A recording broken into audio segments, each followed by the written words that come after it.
Muy buenas noches, bienvenidos a una nueva emisión de Portada 24. 5 minutos pasaron ya de las 8 de la noche de este martes 8 de abril. Un martes que ya se está poniendo un poco fresco, que ya está anticipando un poco el otoño que se viene, pero como siempre digo, en lo político siempre es verano, ¿eh? Hoy hubo sesión en diputados, vamos a estar hablando en unos minutos nada más con la diputada nacional Mónica Frade acerca de lo que ocurrió en la sesión en la Cámara de Diputados en el día de hoy. Vamos a estar hablando también un poquito en el segundo bloque de economía, con el licenciado Ricardo Maero. Vamos a analizar un poquito los números, cómo viene la economía de los argentinos y, bueno, las nuevas medidas que, bueno, por una decisión de Donald Trump, el mundo está muy revolucionado en el aspecto económico y, bueno, lo vamos a analizar también con él. Vamos a estar saliendo también con Karina León, doctora en educación, en un reportaje que nos cede Flavia Morales, que hoy está en la ciudad de Paraná, trabajando y no va a estar en el piso.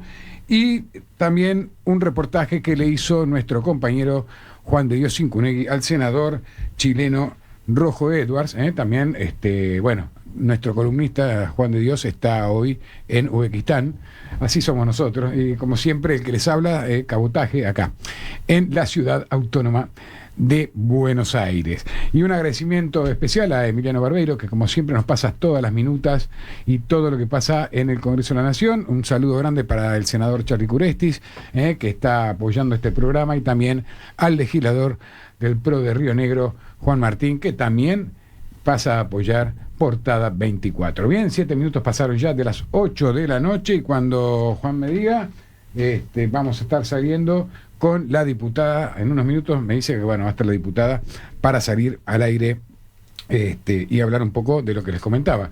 Todo lo que está ocurriendo en el Congreso, lo que va a suceder también con este paro general llamado por los gremios para, bueno, mañana es la movilización, mañana miércoles, y el jueves sería el paro. Aparentemente el transporte que iba a adherir no va a adherir, ya hay pelea entre algunos gremios en cuanto a la adhesión. Parece que hay grieta en todos lados, ¿no? Hay grieta en el justicialismo, hay grieta en la oposición, hay grieta en el oficialismo, hay grieta en los gremios también, y bueno, vamos a ver qué ocurre con este paro. Cuando se acercan las elecciones empiezan a pasar cosas. También vamos a estar hablando de el llamado a elecciones para el 7 de septiembre en la provincia de Buenos Aires, el llamado que hizo Axel Kicillof en un claro desafío a su ex jefa Cristina Fernández de Kirchner. Hoy me está acompañando la productora ejecutiva, Adriana Virano, que está acá en el piso. Ella no puede estar ni en Uzbekistán, ni en Madrid, ni en Paraná, así que bueno, está acá, haciéndome el aguante en el piso, y luego le va a estar seguramente haciendo un reportaje a la invitada de Flavia, a Karina León, doctora en educación. Les recuerdo que estamos en vivo hasta las 10 de la noche, pero si no nos puede ver en vivo, nos puede seguir en nuestro canal de YouTube, @portada24, y de paso suscribirse, como siempre digo, es muy sano para nosotros. @portada24, nuestro canal de YouTube. A partir de pasado mañana puede ver la grabación. Buenas noches, Adriana, ¿cómo estás? ¿Bien? Buenas noches.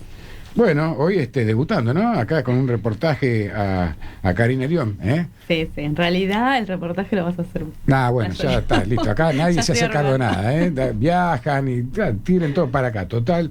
Bueno, no importa. Alguna pregunta vas a mechar seguramente a la doctora de educación. Acá en los controles se ríe. Nos puso efectos de sonido. Sí, exacto, ya efectos especiales. Y bueno, y vamos a estar hablando también con un invitado, un columnista que tenemos de vez en cuando para hablar de economía, porque la verdad yo siempre preparo las preguntas para hacerle a los invitados, pero en el caso de Ricardo Maero hoy voy a ser un ciudadano más, y preguntar un poco y hablar un poco de lo que siente la calle frente a, los precios, si suba, no hay suba, si hay reactivación, no hay reactivación. Este índice que sacó el INDEC, con una baja del 12% en la pobreza en nuestro país, ¿qué mirada tiene él acerca de estos números? Y ver cómo sigue todo, ¿no? Con un dólar que se mueve, que nosotros somos bastante los argentinos, hay un pequeño movimiento y ya salimos todos corriendo. Bueno, vamos a ver cuáles son las expectativas respecto al dólar. Vuelvo a repetir, movimientos que se dan en años electorales. Por lo general se dan en años electorales. Cada vez que hay un año de elecciones, y lo decía un ex senador ya fallecido, 3 meses antes y 3 meses después de unas elecciones, el país se revoluciona. Y bueno, estamos empezando en una carrera electoral que empieza en el mes de mayo, en la Ciudad Autónoma de Buenos Aires, en las PASO, donde usted podrá ver muchos legisladores a nivel nacional que esta vez van a competir en la Ciudad de Buenos Aires, de todo el arco político. Se nacionaliza, podríamos decir así, la elección en la Ciudad Autónoma de Buenos Aires, porque de pronto va a haber diputados que eran de la provincia de Buenos Aires, o senadores que eran de la provincia de Buenos Aires, o representantes de la provincia de Buenos Aires compitiendo acá, recorriendo las comunas, hablando con los vecinos. Así que bueno, una elección, digamos, que va a marcar, digamos, toda la fecha eleccionaria del país. La primera, la de la Ciudad de Buenos Aires, con un debut este año, y falta información, y va a haber que informar a la gente acerca de la boleta única, que es la que se va a implementar este año por primera vez a nivel nacional, y vamos a ver cómo repercute también en la provincia de Buenos Aires. Recordemos que la gente se va a encontrar con dos sistemas seleccionarios. Por un lado la boleta única de papel, por el otro lado la tira de papel con que van los consejeros, los concejales, legisladores provinciales, senadores provinciales, diputados nacionales y senadores nacionales. Así que vamos a tener un año movido y vamos a tener mucho para hablar acá en Portada 24, mientras esperamos que se conecte la diputada nacional, Mónica Frade, que hoy habló también, habló en el Congreso. Bueno, como siempre, Mónica es una diputada muy participativa y habla, a ver, de una manera muy vehemente acerca de lo que piensa, representando a su sector, que en este caso es la coalición cívica. Ya la tenemos en línea, bien, ya la tenemos en línea. Muy buenas noches, Mónica. ¿Qué tal? ¿Me escuchas? ¿Qué tal, Mónica? ¿No nos escuchás? Ahí está, ahora sí. ¿Me escuchan? Estoy llegando, porque efectivamente recién terminamos la sesión y tu llamado me toma llegando a mi casa. ¿Cómo estás? Y disculpa por la demora. Pero no, por favor, Mónica, al contrario, muchas gracias a vos. Sabemos que hoy tuvieron sesión, una sesión maratónica, que participaste activamente en la sesión también. Y bueno, y en ese sentido, Mónica, te quería consultar. Bueno, le contamos a la gente que hoy se aprobó la conformación de una comisión investigadora del caso Libra para interpelar a Francos, a Caputo y a Cuño Libarona. Bueno, ya de tu voto lo sabemos, fue un voto afirmativo. Y la pregunta, y para que le expliques a la gente el porqué de tu voto afirmativo, Mónica, para que se conforme esta comisión investigadora.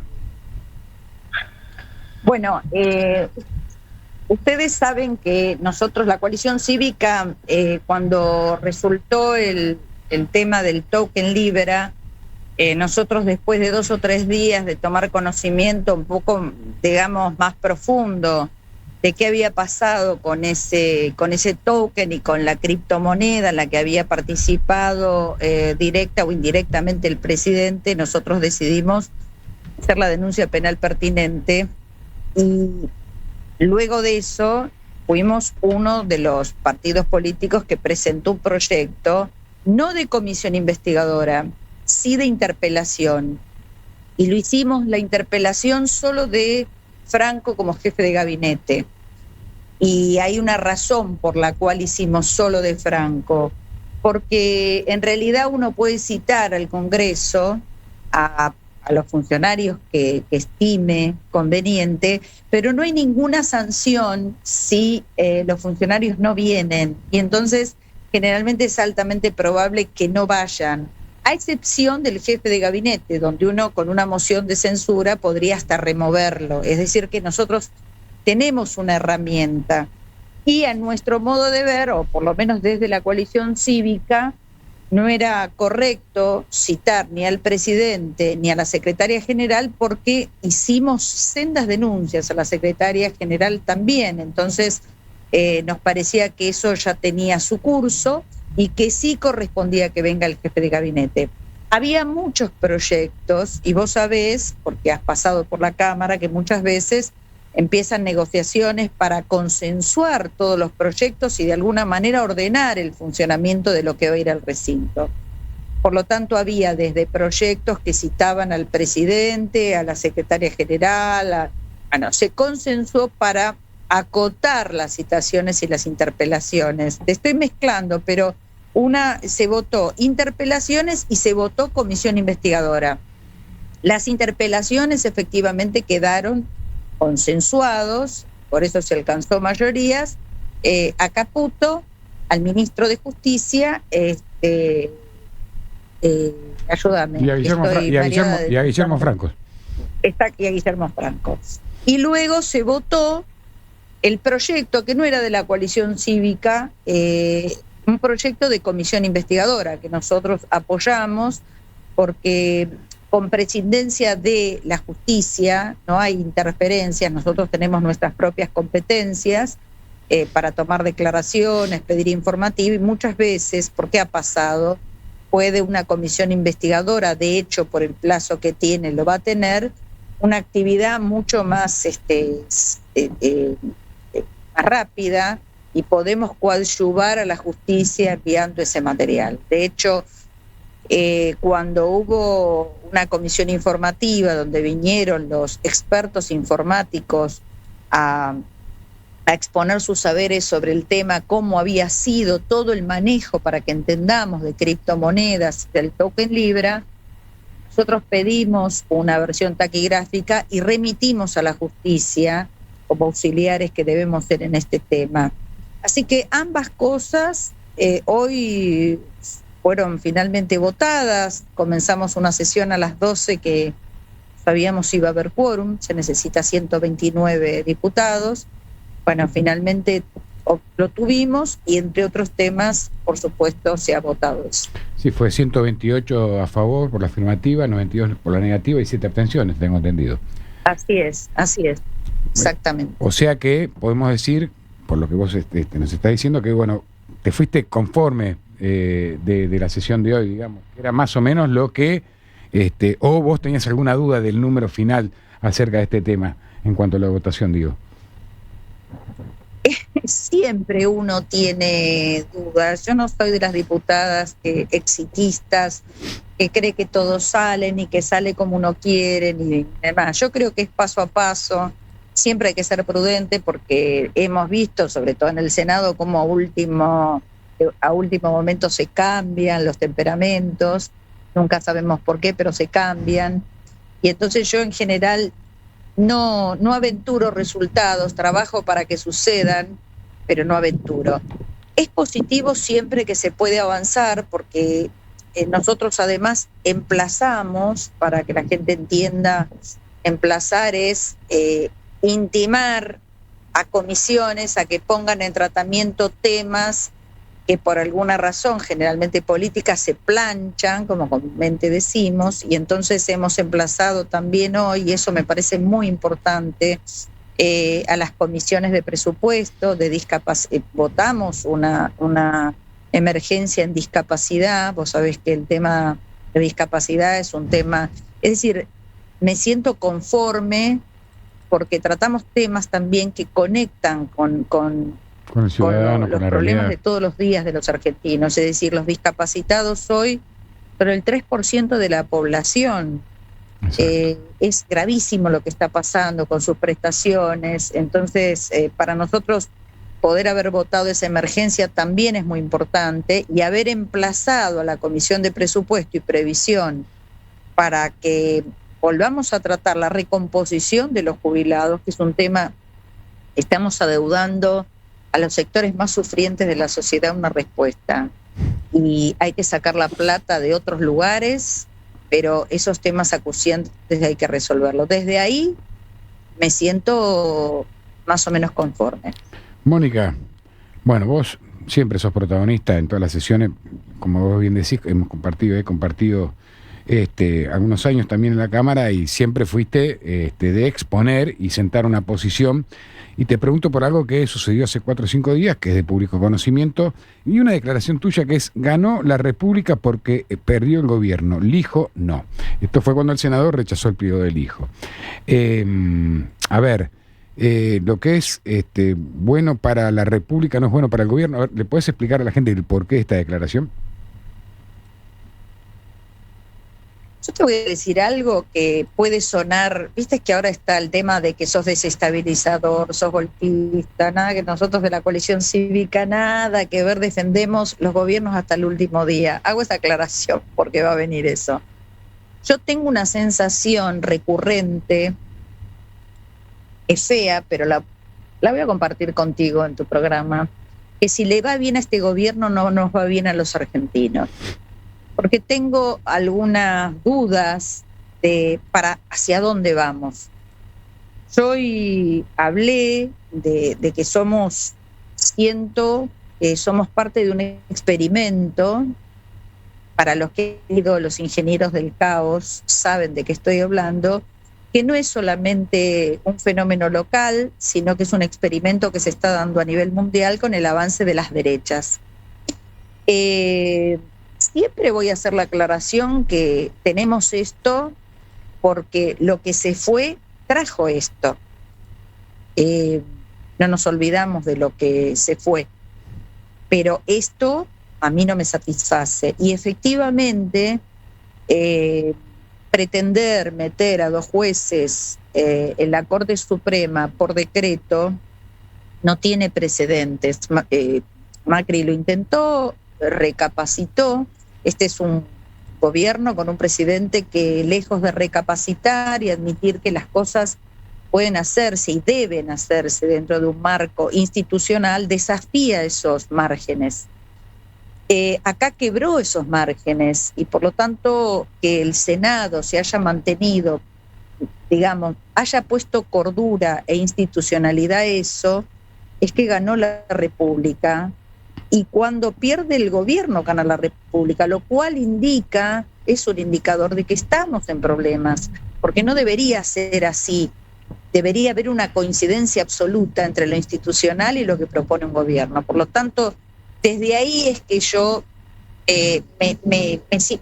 realmente por momentos estoy muy preocupada porque se desdeñan las instituciones, se las tensan al máximo, y lo del hijo para nosotros era clave, poder detener todo ese zafarrancho que se hizo, que no entendemos muy bien por qué se llevan las situaciones al extremo, por qué se tensan. Esto no es una lucha a ver quién gana, porque finalmente perdemos todos. Es decir, los que hoy les puede venir bien el hijo, mañana les puede venir mal, pues como el hijo en la Corte.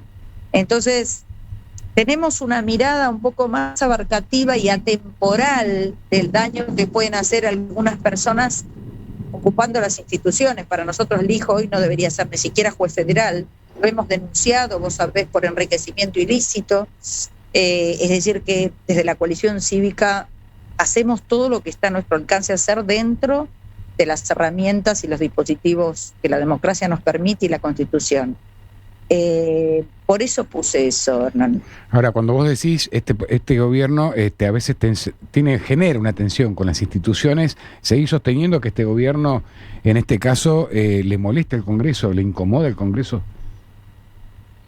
Sí, hay datos, pero para no caer en adjetivaciones, hay datos. Nosotros 2 leyes que sacamos por amplios consensos fueron vetadas por el presidente. El presidente, cuando logré, desde la comisión que presido de narcotráfico, logramos llevar al recinto y aprobar, darle media sanción a la ley de ludopatía, anticipó que si lo votaba el Congreso también lo iba a vetar. Es decir, no es una persona respetuosa de los consensos que se logran dentro del Congreso, con amplias mayorías. Entonces utiliza permanentemente herramientas que deberían ser excepcionales y son permanentes, y no podemos olvidar que es un presidente que tiene delegadas facultades en todos los planos para hacer lo que está haciendo. Es decir, que este Congreso, no la coalición cívica, pero el Congreso por mayoría, le dio facultades delegadas para hacer todo lo que están haciendo, cosas que por supuesto no comparto, porque nosotros somos de la idea de un Estado pequeño y eficiente, pero no de la idea de la desaparición del Estado. Y creo que lo que se está haciendo es destrozar el Estado sobre pretexto de que habían abusado de él. Entonces, para nosotros, si un gobierno abusó de él, lo que hay que hacer es recomponerlo, pero no eliminarlo.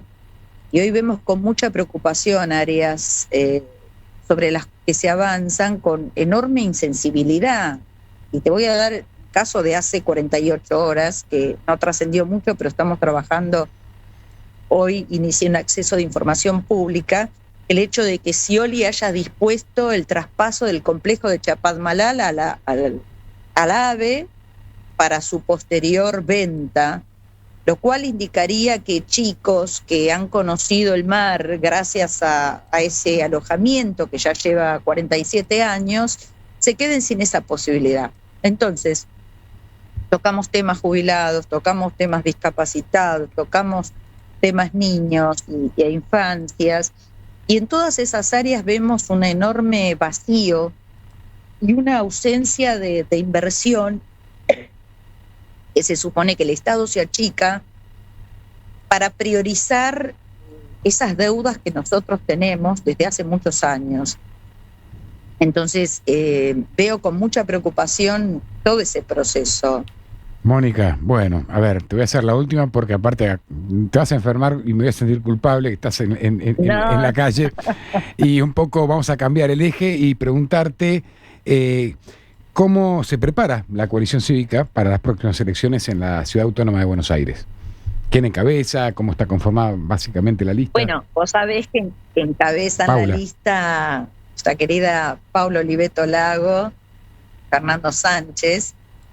Nosotros tenemos un enorme orgullo porque son dos compañeros honestos, muy formados, muy empáticos, y creemos que es una buena opción para votar legisladores, ¿no? Porque si bien se va a nacionalizar y se está nacionalizando, vamos a votar el 18 de mayo solo legisladores para la legislatura de la Ciudad de Buenos Aires.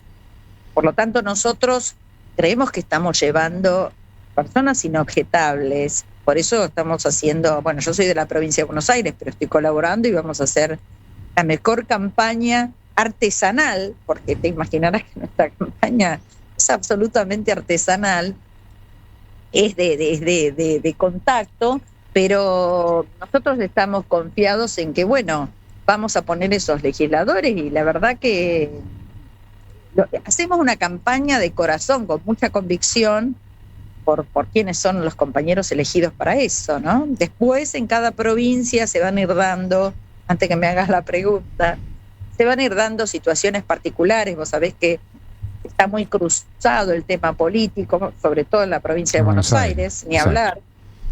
Así que bueno, vamos a ir viendo, viene un cronograma electoral, seguimos luego con Santa Fe, viene un cronograma electoral todo el año, ¿no? Así es, Mónica. Bueno, desde ya agradecidísimo por tu tiempo, que estás volviendo de la Cámara, y bueno, esperamos tenerte pronto y como siempre, éxitos en la gestión.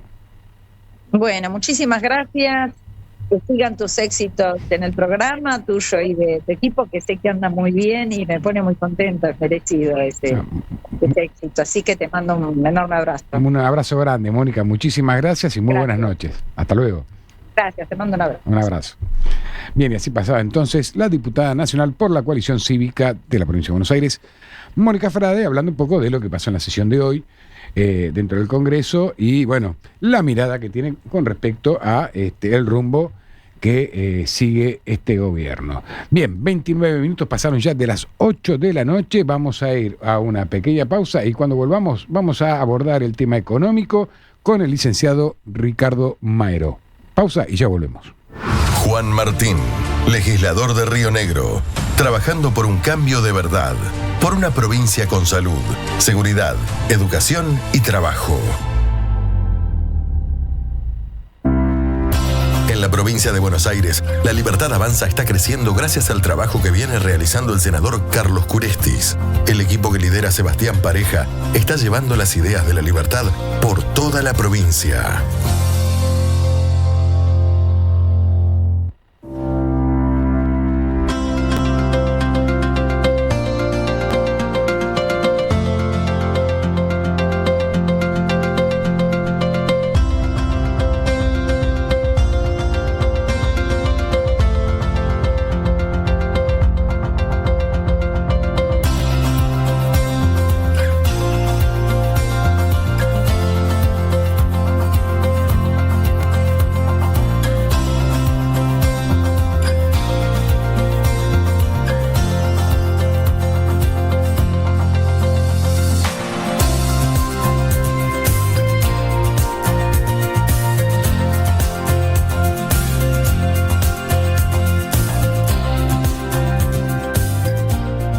31 minutos pasaron ya de las 8 de la noche. Ya estamos de vuelta en el piso, esperando la comunicación con el licenciado Ricardo Maero para abordar el tema económico. Te recuerdo, estamos hasta las 10 de la noche, los días martes, de 8 a 10, Portada 24, La Realidad en primera plana. No nos puedes ver en vivo a través de nuestro canal de YouTube, @Portada 24. Puedes ver todas las notas y toda la información, siempre, por supuesto, acá, por Sónica Más.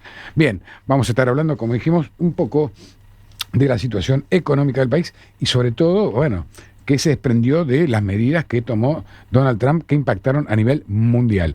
Y vamos a tratar de utilizar, como siempre digo, un lenguaje para que la gente entienda y comprenda qué es lo que está pasando y qué consecuencias puede traer las medidas adoptadas en los Estados Unidos. Cuando me diga Juan, vamos a tener en el aire entonces a Ricardo Maero. Bien. Y como siempre, un agradecimiento, una vez más lo digo, a Emiliano Barbeiro, que nos pasa toda la información del Congreso. Hoy hablamos con Mónica, recién había terminado la sesión, una sesión que estuvo cargada de, frases, creo yo, y de discursos que van a tener un correlato mañana en los medios bastante importante, ¿no?, acerca de la situación que se vivió en la conformación de esta comisión. Bien, 32 minutos pasaron ya. Tenemos en línea al licenciado Ricardo Maero. Muy buenas noches, Ricardo. Hola, Hernán, ¿cómo estás? Buenas noches. ¿Qué tal? Buenas noches, Ricardo. Bueno, muchas gracias por atenderme. Corrí media hora ahí que no... Nada, fue una falla mía, me hago cargo. No hay problema. Así que te agradezco. Mientras no empiece el partido de River, estamos bien. Está bien, cierto, esas cosas yo no me entero. Bueno, y yo de fútbol, te soy sincero, casi ni hablo porque, bueno, cuando el consejo del fútbol de Boca es difícil. Bueno, Ricardo, te agradezco, como te decía recién, por la presencia, hacía rato que no hablábamos. Y la primera pregunta obligada, te diría, y como recién lo decía antes de que salgas al aire, un poco utilizando un lenguaje para que entienda la gente qué pasó y cuál fue el disparador que generó Donald Trump con las medidas que se tomaron en los Estados Unidos, que claramente tuvieron un impacto mundial. Si vos nos podés explicar, estaría buenísimo. Bueno, venía pensando precisamente que desde el año pasado que no hablábamos. Ahí me escucho como un eco. A ver, ahí le digo a Juan Martín. Ahí está. A ver, ahora. ¿Ahora? Se escucha bien, Acá se escucha bárbaro. No te escucho yo a vos. A ver, acá, ahí está, ahora sí me vas a escuchar. Hola. Hola, ¿me escuchás? Sí, pero me vuelve un retorno. Capaz que vos tenés ahí el micro. A ver si puedo poner auriculares. A ver, ahora. Habla, se escucha bien, Lo que pasa es que él no nos escucha. Hola. Hola, te escucho perfecto. Acá te escuchamos bárbaro, Ricardo. Pasa que yo hablo con un eco. Hablo y me vuelve lo que yo digo. Para acá sale bien. Acá, si vos podés, acá se escucha bárbaro. Bueno, hola. Hola, se escucha bien. Ahí está. Bueno, no, te decía que la última vez que hablábamos, creo que fue para fin de año. Exacto, fin de año. O los primeros días. Veníamos hablando de todas las cuestiones económicas y demás, y era como que el gobierno estaba angelado, ¿no? Le salían todas en un año durísimo. Es verdad. Cada medida, cada acción que tomaba le salía bien. Y en los últimos días, yo digo muy altamente por el contexto internacional, pero también por algunos errores no forzados internos, esto cambió paradigmáticamente. Yendo a tu pregunta de qué es lo que pasó, bueno, Donald Trump cumplió la promesa de campaña que todos creíamos que no la iba a cumplir, era aplicar aranceles. Hoy, si uno ve el resultado financiero de los Estados Unidos, en sus diferentes partidas tiene gastos de deuda, ¿no? Pago de intereses, el rubro es mayor que lo que gasta en defensa y en otras partidas importantes para la economía. Entonces, lo que quiere, a mi modo de entender, de manera errática, es a través de los aranceles bajar esa posición deficitaria que tiene con el mundo, ¿no? Todos pensábamos que iba a ser una amenaza, que era para sentarse a negociar, pero directamente lo aplicó. Y para el mercado, yo siempre digo, y lo hemos hablado con vos, el mercado no es solamente la gente de saco y corbata que toma decisiones, sino son las familias, los jubilados, todos los habitantes de todo el mundo. Lo peor que hay es la incertidumbre. Entonces, en ese contexto estamos hoy, por eso vemos disparidad en los bonos, en las acciones, en los tipos de cambio. Veremos qué pasa en los próximos días, si esto llegó para quedarse o efectivamente es una guerra comercial. Esto puede tener consecuencias, obviamente, ¿no? Que es en un corto plazo, inflación en Estados Unidos, que lleve a que el Tesoro de Estados Unidos tenga que subir la tasa de interés y eso pueda producir una recesión a nivel mundial, ¿no? Ahora, que en estos momentos, particularmente en la Argentina, es lo que no queremos. Claro, a ver, ahí te interrumpo un minuto. Ya venía Estados Unidos de un proceso inflacionario con Biden. Sí, un poco lo que había pasado en todos los países saliendo de la pandemia, la emisión descontrolada nos pasó a nosotros con Alberto Fernández y Guzmán. La inflación tiene estos coletazos de que uno puede dejar de emitir, pero los efectos continúan. De hecho, es lo que está pasando hoy también, que seguimos con una inflación alta. Nada que ver a lo que veníamos, pero en el orden de 2,5 puntos.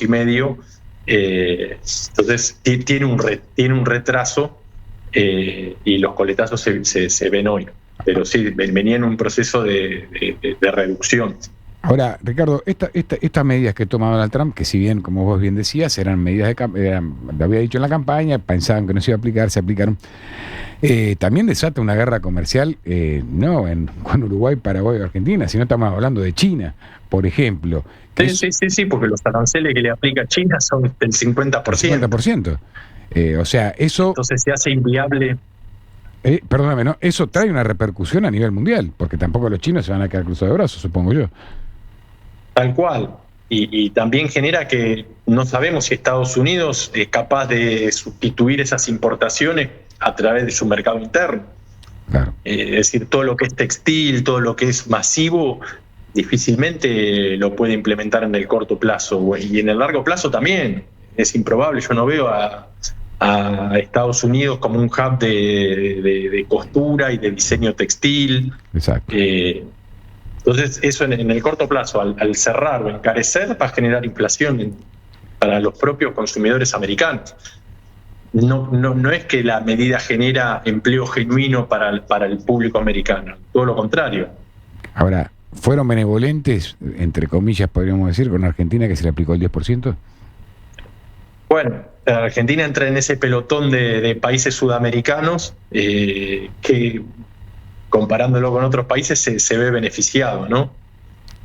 Pero bueno, ya hay un conjunto de países que se dice que está negociando para tener aranceles diferenciados. Igual muchas de nuestras exportaciones están exentas. Todo lo que tiene que ver con combustible, con litio, es arancel cero. Ah, bien. Bien, bueno, porque como siempre digo, a ver, lo importante es que la gente lo entienda, porque muchas veces, vos sabés muy bien, porque aparte de ser licenciado, sos dirigente, y la gente de pronto no entiende a ver en cuánto puede afectar, y hay mucha desinformación en los medios, porque se va más por el lado político, y cómo va a repercutir realmente, como vos bien decís siempre, cómo le afecta al mercado, que somos todos, en el bolsillo, una medida que se toma a 14.000 kilómetros de la República Argentina. Tal cual. Esperemos que se abra una mesa de negociación y que esto pueda reverse. Fíjate, ayer, a los que nos gusta el mercado y nos gusta todo el mundo de bonos y acciones, había salido la bolsa arrancó cayendo, inmediatamente sale una noticia que decía que la medida de los aranceles tenía un diferimiento de 90 días, automáticamente la bolsa subió, pasó de -5 a +5, al rato sale la Casa Blanca a decir que era una fake news y otra vez volvió a caer. Entonces hay mucho pánico, hay mucha tensión y como te decía, el mercado lo que castiga es el desconcierto. Entonces ojalá que esto pueda llegar a buen puerto en el corto plazo, y yendo puntualmente a Argentina en un contexto donde estamos esperando que salga el acuerdo con el Fondo Monetario y no es propicio este contexto internacional para eso, ¿no? Ahora, Ricardo, cuando empezamos la nota, vos decías, bueno, recordabas, Hernán, que el gobierno estaba angelado con el tema económico. Bueno, hoy vemos que el dólar empieza con el dólar se empiezan a generar algunos movimientos, que el consumo, que si bien subió en diciembre, empezó a bajar un poco, la reactivación económica que se va dando de a poco. Digo, vos que estás en el medio y que estás muy, muy presente en todo lo que va ocurriendo en el mercado, el gobierno, ¿tiene una previsibilidad de todo lo que está sucediendo? Digo, porque cuando hablaba Guzmán, como vos bien decías recién, hablaba Sergio Massa, era improvisación y vamos a ver qué pasa y a ver qué onda. A ver, estas tormentas, estos avatares que pueden suceder, ¿los tiene, digamos, en agenda el gobierno? O sea, ¿hay una previsibilidad del rumbo económico a seguir? ¿Vos lo ves al gobierno que está, digamos, consciente de eso? ¿O lo ves más como improvisando algunas medidas, por ejemplo, con las retenciones al campo hasta junio, que se las bajan, pero con una recaudación que baja también, y vamos a ver qué sigue después? ¿Cómo lo ves vos al gobierno en ese sentido? Mira, yo lo que veo es que cuando se desatan estas crisis, es muy difícil predecirlas. Pero a su vez, viendo los acontecimientos, lo que está pasando en Brasil y lo que viene pasando a Brasil en los últimos tiempos, ahí, digamos, la diferencia que tiene Argentina es que tiene un plan fiscal sólido. Es decir, si nosotros no estuviésemos en un contexto que ya va más de un año de equilibrio fiscal y superávit fiscal mes a mes, hoy el dólar lo tendríamos mucho más caro. Hoy ya no vemos esas pantallas, viste, rojas con el fueguito, con el dólar desbocado, en gran parte porque hay cepo, pero a su vez tampoco se descontrolan los dólares, entre comillas, libre, ¿no? Como es el contado con liqui o el dólar MEP, precisamente porque hay equilibrio fiscal. Entonces, creo que el contexto es negativo a nivel mundial.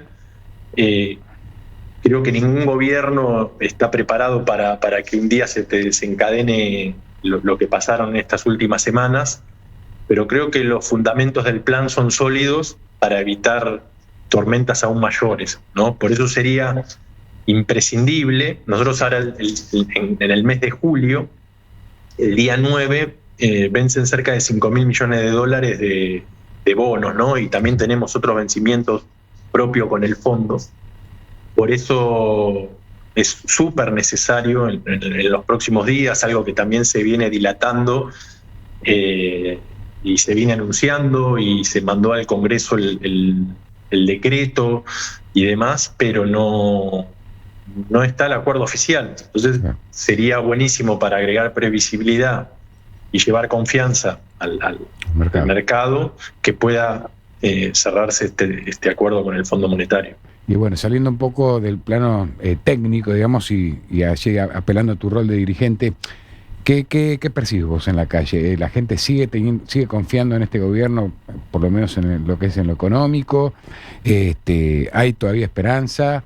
¿Cómo lo vivís vos? Yo creo que hay esperanza. La gente está ilusionada. No es una situación holgada la que se ve, la que vemos, pero pasa que está muy fresco el recuerdo de lo que fue el kirchnerismo.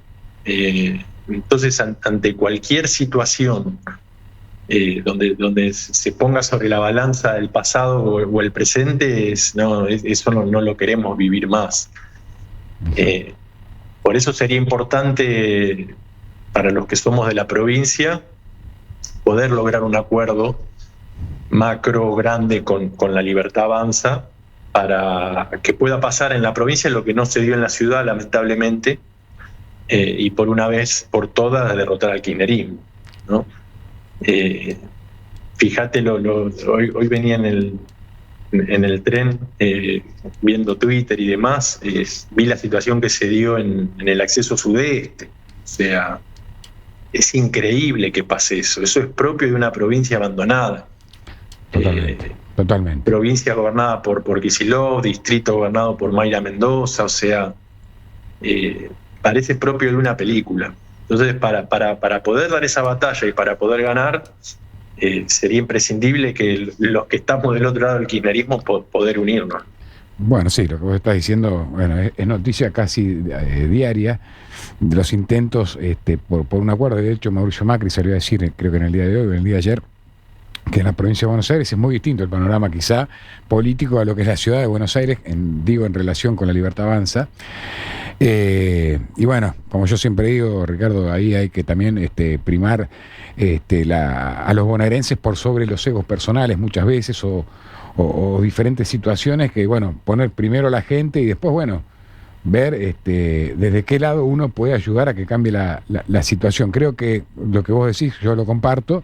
Si la dirigencia entiende que en lo macro se puede estar de acuerdo y que después, a ver, lo otro se puede, lo discutimos en otro momento, es la única manera. 6 años lleva Kicillof, 6 años de no solucionar absolutamente nada, no solamente no solucionar, sino agravar la situación de todos los bonaerenses. Y bueno, vos más que nada sabés, en lo económico, aparte de crear 70.000 empleos públicos, ñoquis, digamos, por año, de espantar la inversión privada, la inversión más grande que se va a Río Negro cuando podía haber estado funcionando en Bahía Blanca. Bueno, todo ese tipo de cuestiones, muchas veces, y vos lo sabés porque sos un dirigente y sos un dirigente del conurbano, y por eso yo quiero hablar con vos de economía, porque a la gente también hay que hablarle con la verdad de economía, y como vos bien decías, esas pantallitas rojas, ¿qué hubiera pasado si estas medidas de Donald Trump hubiera estado acá el kirchnerismo? O no hubiéramos tenido reservas, o no hubiera habido un trabajo en el ajuste fiscal. ¿Cómo estaríamos hoy con estas medidas? ¿Hoy estaríamos prendidos fuego o no?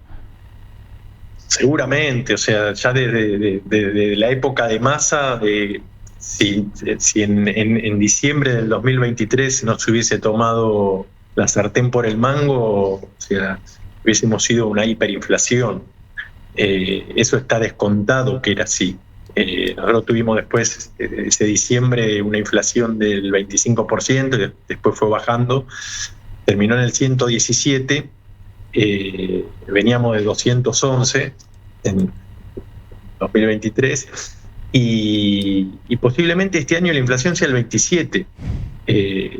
Si bien ahora, el viernes, el INDEC da la inflación, va a ser 2,6, muy probablemente, va a ser unas décimas mayor a lo que fue el mes pasado, pero ya a partir de junio la inflación empezaría con 1, 1,9, 1,8, y llegaríamos a las elecciones, septiembre, octubre, con una inflación alrededor de 1,5. Bueno, lo voy a anotar.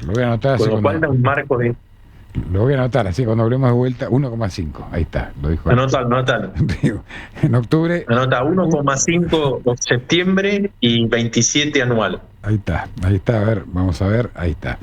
Entonces, en ese contexto, digamos, los que estamos en la calle sabemos, la gente muchas veces manda el bolsillo, y no es lo mismo ir a votar con una inflación del 1,5 que con una inflación del 5, 6, 7. ¿No? Como nos dejó Massa y Cristina, ¿no? Y les costó el gobierno también, y a otros gobiernos les ha costado la economía, justamente. Tal cual. Ricardo, viste los datos que dio el INDEC el otro día sobre la baja de la pobreza del 50 al 38. ¿En eso tiene, y te pregunto desde la ignorancia, algo que ver con alguna supuesta reactivación económica o creció en algo el mercado formal? ¿A qué lo atribuís vos? En realidad tiene que ver, está relacionado con la baja de la inflación. Bien. Y ahí yo creo que el gran desafío que tiene la Argentina como sociedad, independientemente del espacio político que le toque gobernar, es hacer un cambio paradigmático en la medición. Nosotros siempre, viste que cuando se intenta modificar un índice o una metodología de medición, enseguida lo que pensamos es que es para hacer trampa, es para que me dé mejor de lo que le dio al anterior, ¿no? Entonces, según ingresos, lo que marca el INDEC es que una familia, para no ser pobre, necesitó 1.050.000 pesos en febrero. Entonces está determinada por esa línea. Entonces, si está por encima no es pobre, pero si está por abajo es considerado pobre.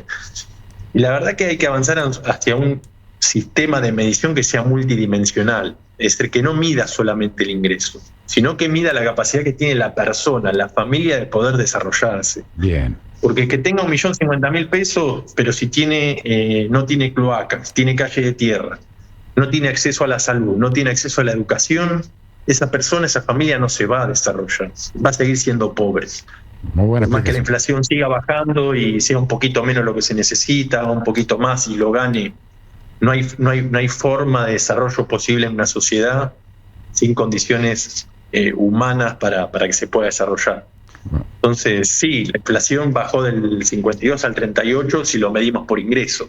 Una caída drástica en los niveles de inflación mejora el ingreso disponible de la familia y entonces, en base a los ingresos, no es pobre, pero no evaluamos un montón de otras cosas que en algún momento habría que hacer el corte y empezar a medirlo así, ¿no? Muy buena la explicación que está dando, que en casi ningún medio se ha visto, no solamente, como vos bien decís, estar por encima o por debajo de ese monto, sino como es la realidad que circunda a esa familia. Te pregunté en el último reportaje y te lo vuelvo a preguntar. Si hoy tengo un amigo que tiene $100.000 y quiere invertir en Argentina, ¿están dadas las condiciones? Sí, totalmente. O sea, si me preguntás a mí, como a mí me gusta todo lo que es el mercado financiero, hoy los bonos de Argentina están regalados con esta caída que tuvo este último tiempo. Bien. O sea, son bonos, la L30, que es el bono que se usa para comprar dólar MEP, está a menos de $60 y paga intereses y renta el 9 de julio. Bien. Si hablamos de renta financiera, si hablamos de renta de negocio, de una inversión inmobiliaria, creo que los inmuebles van a aumentar su valor. Bien. O sea, creo que el precio del metro cuadrado, hoy en día hay estudios que muestran que hoy el costo de la construcción está más caro que el precio de venta de los inmuebles. Ahí hay un gap que por ahí es momento para aprovechar para comprar un departamento usado o una casa usada, ¿no? Bien, bueno, qué bueno, ¿no? Que aparte... Y que puedan, ¿no? Por eso también hay mucho crédito, está creciendo el crédito UVA, si la inflación baja, eso te iba a decir. Es una buena posibilidad. Bien, bueno, este asesoramiento gratuito que podríamos decir que está dando Ricardo a mi amigo y a tantos otros que están con dudas, sobre todo en un país donde históricamente te van corriendo el arco, depende de quién gane. Ricardo, la última y política. ¿Vas a ser candidato a estas elecciones? ¿Te gustaría? ¿Vas a esperar al 2027? ¿Cómo sigue tu derrotero político? Mira, como te decía recién, nosotros tenemos que ir a un esquema de unidad para ganarle al kirchnerismo, ¿no? En ese esquema donde el PRO considere, entienda que yo pueda estar, bienvenido sea. Obviamente tengo aspiraciones, me gustaría formar parte del Consejo Deliberante de Almirante Brown. Bien. Pero hay un dicho que me gusta que dice: lo que no es bueno para la colmena no es bueno para la abeja, ¿no? Entonces, en ese sentido, lo que mejor resulte para el espacio, para el contexto, lo asumiremos. Bien, o sea que bueno, inicialmente apuntarle al Consejo Deliberante de tu localidad, que es Almirante Brown. Bien, y esto se define pronto, porque bueno, ya tenemos elecciones, ya que Cirot dijo que el 7 de septiembre se vota en la provincia. Así que en ese sentido... En ese sentido. Sí, en septiembre, ellos tienen un lío bárbaro, pero bueno, es tema de ellos. Nos tenemos que encargar nosotros de mentalizarnos en... Es tema de ellos, como bien decís vos. De poder ganar. Es tema de ellos, como bien decís vos, que llevó a los bonaerenses a estar sumidos en una interna del PJ y a vivir, como vos bien decías, como se está viviendo ahí en la provincia, ¿no? Tal cual. Es tiempo de ponerle fin. Bien, Ricardo. Bueno, a ver, a mí me quedan 1,5 en octubre, 27 la inflación. Invertir en bonos, porque obviamente, y vos lo sabes bien, porque lo hemos hablado fuera de micrófono, que vamos a hablar muchas veces más de economía y de política también en el programa, y más allá de toda ironía, ojalá salga el país adelante, y la verdad, creo yo que bueno, las palabras que vos tenés para con la gente son de esperanza, y eso es bueno porque es lo último que hay que perder. Por eso mi pregunta, si vos veías consistente este gobierno, más allá de lo que pasa en el contexto mundial, en lo económico, y quedó clarísima tu respuesta, Ricardo. Así que bueno, no sé si querés hacer algún comentario más acerca de lo económico, lo político.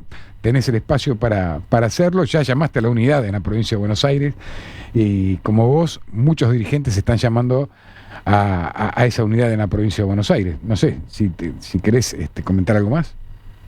No, anotemos como juego y después vemos si se cumple. 1,9 junio, A ver. 1,5 septiembre. Acordate. Y 27 anual la inflación. 1,9, 27 anual la inflación, 1,5 lo noté. Acordate que en junio quizá le vuelvan a subir las retenciones al campo, ¿no? Sí, pero la inflación va a estar debajo de 2. Bueno, entonces ya le digo a la productora que agende para la próxima entrevista tener los números. Ricardo, te agradezco un montón este tiempo tuyo, y bueno, sabes que tenés acá el espacio para cuando quieras. Seguimos hablando de economía, y suerte y éxitos en la gestión, tanto en lo privado como en lo político también, y bueno, que se pueda sacar la provincia de Buenos Aires adelante. Así que muchísimas gracias, Ricardo. Gracias a vos, Hernán. Estamos a la orden para lo que necesiten. Muchísimas gracias, te mando un fuerte abrazo. Chau, hasta luego. Buenas noches, Ricardo. Y así pasaban, Ricardo Madero hablando un poquito de economía, un poquito de política, con la esperanza de siempre, Ricardo, ¿no? Que las cosas van a salir hacia adelante, y ojalá así sea. 57 minutos pasaron ya de las 8 de la noche. Bien, recordad que estamos en vivo hasta las 10 de la noche. Si no nos podés ver en vivo, como decían recién Ricardo, que quería ver a un club que no me acuerdo, River, creo que era así, River. Nos podés seguir a través de nuestro canal de YouTube, @portada24. Vamos a una pausa y ya volvemos con el segundo bloque y con la nota que le hizo Juan de Dios Incunegui, nuestro compañero, al senador chileno Rojo Edwards. Ya volvemos. 4 minutos pasaron ya de las 9 de la noche, segundo bloque de Portada 24. Una vez más te recuerdo, hasta las 10 de la noche, la realidad en primera plana. Y bueno, vamos a estar ahora presentando la nota que le hizo nuestro compañero Juan de Dios Incunegui al senador chileno, Rojo Edwards, que bueno, se la hizo desde Tashkent, en Uzbekistán está en este momento Juan de Dios. Bueno, nosotros acá en Balvanera, firmes, como siempre. Así que vamos a compartir esta nota más que interesante. Ya recordemos que la otra vez le había hecho a otro senador chileno una nota muy, muy interesante. Y como yo siempre digo, la diplomacia parlamentaria suma y mucho, y es bueno que llegue a la gente. Así que cuando nuestro operador quiera, vamos con la nota que hizo Juan al senador chileno Rojo Edwards. Bueno, muy buenas noches a todos. ¿Cómo están? ¿Cómo estás, Hernán? ¿Cómo estás, Flavia? Bueno, aquí estamos con el senador Rojo Edwards, que es un líder político muy, muy importante chileno. Bueno, es miembro de la Comisión de Relaciones Exteriores, Rojo Edwards, y además tiene una gran actuación en la comunidad parlamentaria internacional. Ya habíamos hablado, Hernán Berizo es exdiputado nacional, Flavia Morales exdiputada nacional, y bueno, estamos juntos aquí en la radio, ya llevamos desde el año pasado haciendo estos programas de actualidad, así que bienvenido. Estamos en Tashkent, en nada menos que Uzbekistán, en Asia Central, así que bueno, muchísimas gracias por tu tiempo. No sé si querés decir qué te parece, qué es lo que contarle a la gente, qué es lo que estamos haciendo aquí en tan lejos de Chile y de Argentina. Bueno, primero gracias por la invitación, Juan de Dios, un cariñoso saludo para ti, para Flavia, para Hernán y para todos tus auditores, auditoras y televidentes. Mira, nosotros somos, la IPU es como la unión de todos los parlamentos en el mundo. Es como, si usted quiere, como la ONU, pero de los parlamentos. La ONU de los gobiernos, acá están los parlamentos. Entonces lo que se discute acá tiene una característica, Juan de Dios, que es que uno puede defender las ideas con mayor tranquilidad porque no tiene el peso de cometer un error que pueda afectar los intereses permanentes de las naciones a las cuales representa.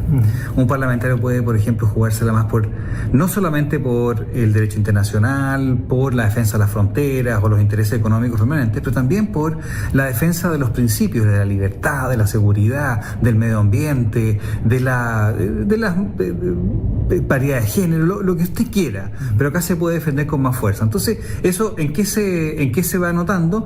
En las resoluciones y las recomendaciones que se hacen de esta organización hacia los parlamentos son recomendaciones que vienen con un poquito más de sentido, con un poquito más de corazón, un poquito más de idea. Y eso creo que la hace una organización muy interesante.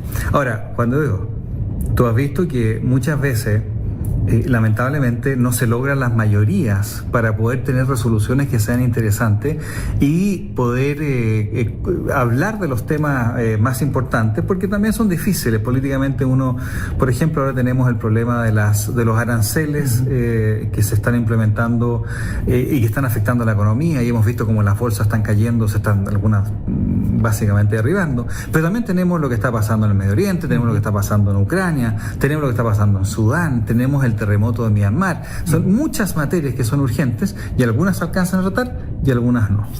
Bueno, muchísimas gracias por la explicación de este Parlamento mundial, podemos decir. Me detengo un poco en algunos temas particulares. Por ejemplo, la cuestión vinculada a esta guerra de tarifas, ¿no?, de aranceles comerciales a nivel internacional. Vos propusiste, o usted, senador, propuso un punto de urgencia que fue específicamente sobre eso. Si quieres contar un poco qué es el punto de urgencia, y yo creo que más allá de que no haya salido, y nos cuentas un poco lo que implica ponerlo en agenda, ¿no? Y que tengan que opinar sobre eso, y además de opinar, que votar los parlamentarios de todo el mundo, así que tiene un valor independientemente del resultado, ¿no? Bueno, primero decirte que cuando uno impone un arancel, lo que ocurre es que los consumidores del país que impuso el arancel tienen que pagar mucho más. Y como tienen que pagar más, efectivamente hay una pequeña recaudación para el gobierno que impone el arancel, pero los costos son tremendamente altos. Te voy a dar un ejemplo. En el 2018 se impuso un arancel específico a un bien que eran las lavadoras, ¿no es cierto?, en Estados Unidos.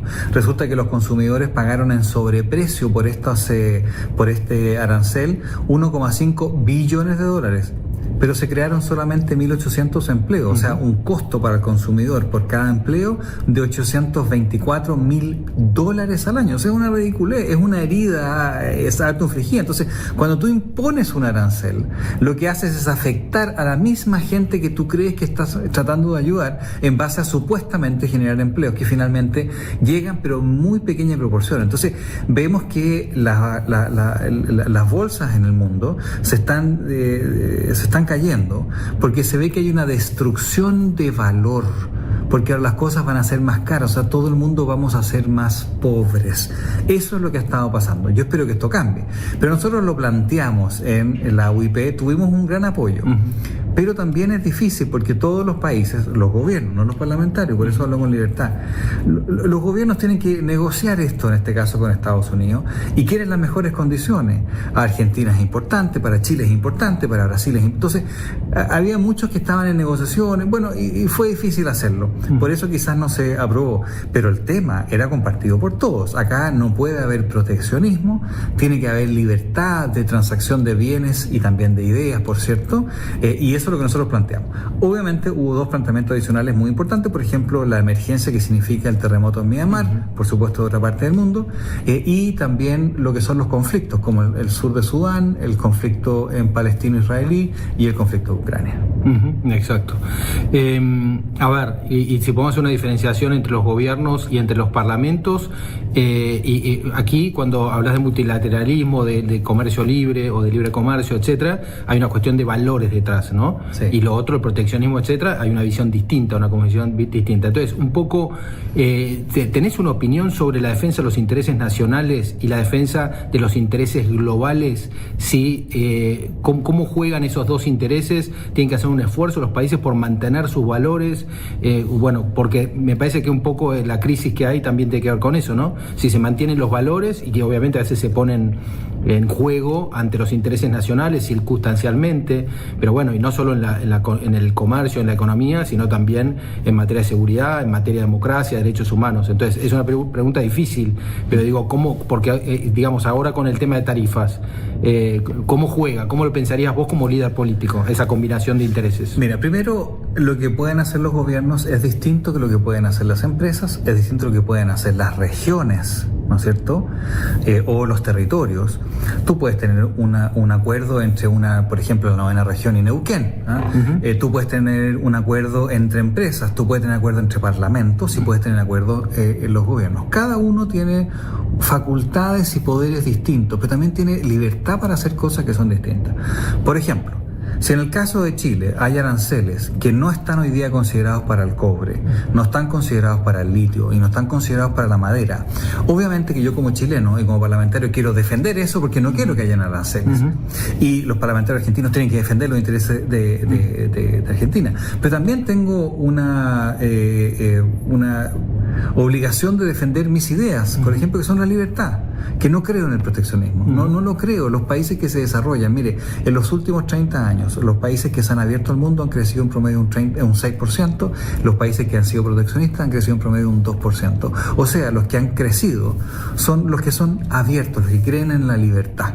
Bueno, uno puede defender ese principio con mayor tranquilidad, porque, entre otras cosas, no estoy yo negociando, por cierto, los aranceles. Claro. Entonces tengo esa libertad. Entonces los parlamentarios, y este es el valor básico de la diplomacia parlamentaria, podemos defender principios más allá, sin afectar los intereses permanentes de la nación, por cierto, pero sí podemos nosotros decir, mira, ya que no estoy en la mesa que tiene que defenderlo, por cierto, el gobierno, y que está bien que así lo sea, yo puedo ir un poco más allá y decir, ¿sabe qué?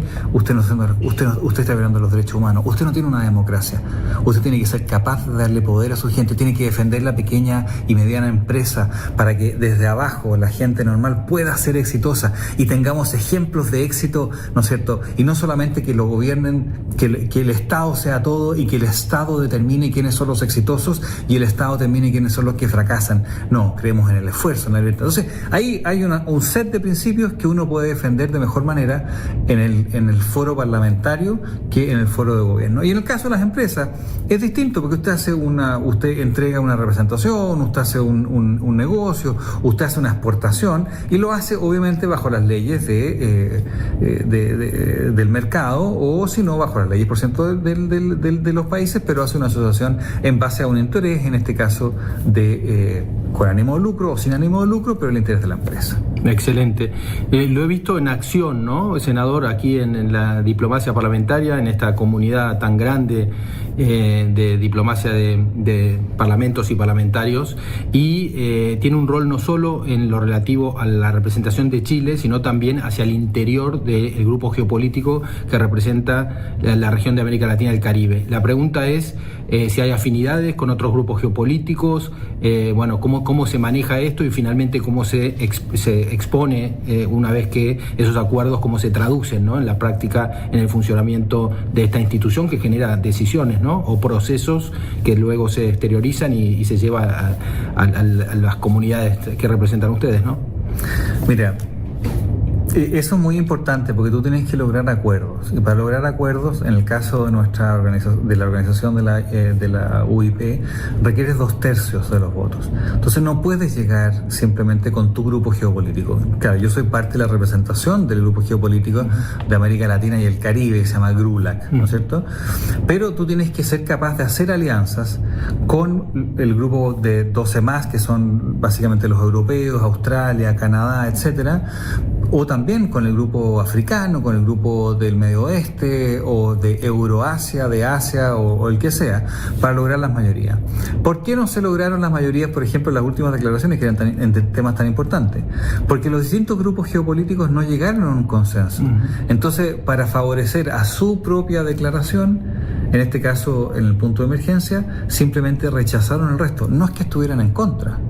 De hecho, te quiero contar, Juan de Dios, que en la resolución del tema de aranceles por un lado China votó a favor, Japón votó a favor, Tailandia votó a favor, pero también Italia, Alemania, Francia, Reino Unido, o sea, las grandes potencias que muchas veces no votan igual, en esto votaron igual. ¿Quiénes votaron en contra? Los grupos geopolíticos con los cuales no alcanzamos a llegar a acuerdo, en este caso África y el Medio Oriente. Entonces se perdió, no porque ellos no estuvieran de acuerdo, sino que porque no alcanzamos a hacer el trabajo geopolítico que se... Entonces, el GRULAC, para tener fortaleza a nivel internacional, y esto es en general, en la ONU también, en toda representación internacional, tú tienes que ser capaz de llegar a acuerdos y privilegiar siempre lo que es la geopolítica, ¿no es cierto? Tratar de, como país, actuar unidos. Chile, fuera de Chile, tiene que actuar unido. Y Argentina, fuera de Argentina, tiene que tratar de actuar unido, porque esa manera tiene más fuerza. Bueno, GRULAC, en Latinoamérica, tiene que tratar de actuar unida, tener consenso interno para poder ir a conversar con otros grupos que permitan avanzar en ciertas ideas, la defensa de la democracia, la defensa de la libertad, estar en contra del proteccionismo, como nosotros decíamos, estar en contra de la idea que si tú pones aranceles y aumentas fuertemente los impuestos, obvio que va a haber inflación, y como no queremos inflación, no estamos de acuerdo también con los aranceles. Entonces, de esa manera tú armas para poder lograr una aprobación, y eso puede repercutir políticamente, porque además se entregan las recomendaciones a los parlamentos del mundo en base a las decisiones que toma esta organización. Excelente. Ahí la Comisión de Asuntos de Naciones Unidas trató en la asamblea anterior la importancia, el peso del G20 respecto de la Organización de las Naciones Unidas, y esta vez lo ha hecho con BRICS. Y la pregunta a un senador chileno que tiene una historia, un track record muy bueno con respecto a la OCDE, y por otro lado, que es algo importante para la Argentina, porque está en proceso de membresía, y por otro lado, la Argentina tiene una invitación y hubo mucho debate durante la elección presidencial respecto a los BRICS, y ahora le tocó a esta comisión tratar el tema BRICS. Y bueno, uno veía ahí los miembros de BRICS cómo se mostraban. Entonces la pregunta es, BRICS, ellos se definen como una asociación política, lo dicen expresamente, además de comercial, etcétera, y bueno, y dicen que tienen mucho para aportar y a una nueva, digamos, conformación mundial, etcétera, ¿no? Los miembros de BRICS, donde rescato que está Brasil, pues Brasil creo que, hay otras democracias, ¿no? Pero también hay autocracias mezcladas. Entonces, la gran pregunta es si crees que no es importante también los alineamientos, y para que los argentinos escuchen, ¿qué importancia tiene la OCDE? ¿Qué importancia tiene BRICS? Con respecto, digo, a Chile y no a la Argentina, pero nosotros vamos a dar el reflejo en tu respuesta, si es bueno ser miembro de OCDE, y si a Chile le ofrecieran ser miembro de BRICS, ¿vos crees que eso sería algo bueno para el país? Bueno, ahí depende, Juan de Dios, cuál es la opinión que tú tienes, porque BRICS, la R de BRICS es Rusia. Entonces, si uno defiende los derechos humanos, defiende la democracia, bueno, ahí hay una complicación. Brasil, por cierto, Brasil es distinto en este caso de Rusia, por ponerle ejemplo. Rusia es un país que está invadiendo a otro y que está tratando de quitarle territorio. O sea, una guerra tipo el siglo XIX. Hace mucho tiempo que no habían guerras que en el fondo era la guerra para quitarle el territorio de otro. Entonces, efectivamente uno tiene que ver cuáles son los valores valores por una parte, y también los intereses permanentes, ¿no es cierto? A un país como Chile, por ejemplo, que exporta el 53% de su cobre, que es su principal exportación, a China, obviamente que Chile tiene que tener una relación razonable, comercial en este caso, con China, especialmente si es que nuestro aliado natural, en este caso que sería Estados Unidos a nivel de la historia, digamos, está implementando tarifas que son completamente no razonables, digamos. Entonces, uno tiene que siempre velar por los intereses del país, tiene que ser razonable, pero también tiene que defender los principios. Y ahí tiene que Argentina revisar exactamente qué es lo que logra ingresando a BRICS y qué es lo que logra ingresando a la OECD. Yo creo que la OECD es un buen camino porque te da estándares de democracia, te da estándares de combate a la corrupción, de transparencia, de mecanismos que son muy, pero muy, muy interesantes.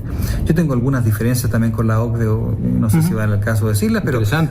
Obviamente que Claro, porque la OCDE son países que ya se desarrollaron. Entonces, un país que está en desarrollo tiene distintas necesidades. Entonces, lo que ocurre con los países que van tratando de copiar las políticas públicas, pero las políticas públicas cuando uno está en desarrollo son distintas que las políticas públicas cuando uno ya se desarrolló. Cuando uno es una empresa pequeña que está creciendo, requiere de incentivos, requiere de que te ayuden con capital de trabajo. Cuando uno es una empresa que ya es una vaca lechera y le ponen un impuesto, bueno, no es tan grave como que le pongan un impuesto a una empresa. Entonces, las políticas públicas uno tiene que ver, depende de cuál es el estado en que uno está.